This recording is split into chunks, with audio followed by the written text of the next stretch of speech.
और इसके बाद कहती हैं चैतन्य चरितामृत में चैतन्य महाप्रभु इस श्लोक की व्याख्या करते हैं, वही इसके वक्ता भी हैं। तो यह किमत हो लंपट सठ धृष्ट सुकपट। मैं जानती हूँ कि वे लंपट हैं, धृष्ट हैं, सठ हैं, धोखा देने में प्रवीण हैं, चिटिंगबाज हैं और सुकपट, कपट में अत्यंत प्रवीण हैं। मुझे दिखा करके वे अन्य नारीगणों के साथ क्रीड़ा करें, मोरे दीते मन प्रीड़ा तार सने करे क्रीड़ा। मुझे दुख देने के लिए मेरे सामने वे क्रीड़ा करें, अथवा यह भी कर सकते हैं वे कि उन गोपियों को दुख देने के लिए उनके सामने ही मेरा आलिंगन करें, हमारे साथ विहार करें। वो जो कुछ भी करे वे हमारे प्राणनाथ।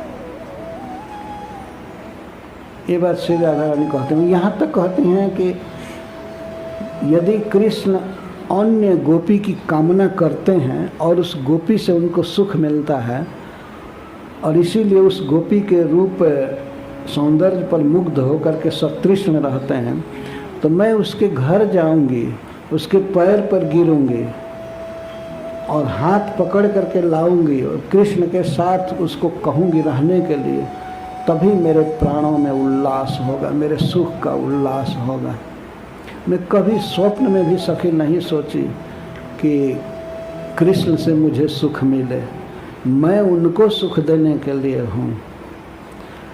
और मोर सुख सेवने कृष्णेर सुख संग में अतएव देह देऊं दान। मेरा सुख क्या है सखी? मोर सुख सेवने, मेरा सुख है कृष्ण की सेवा, कृष्ण के सेवन में मेरा सुख है। और कृष्णेर सुख संग में, और कृष्ण का सुख है मेरे संगम में। वे मुझे जब आलिंगन करते हैं, मेरे साथ रहते हैं, तो मैं जानती हूँ उनको बहुत सुख प्राप्त होता है। लेकिन मैं किस चीज़ से सुखी रहती हूँ? मोर सुख सेवन है, उनके सेवन में मेरा सुख है। कृष्णेर सुख संग में अतएव देह देऊं दान। कृष्ण मोरे कांता करी कहे मोरे प्राणेश्वरी, मोर है दासी अभिमान।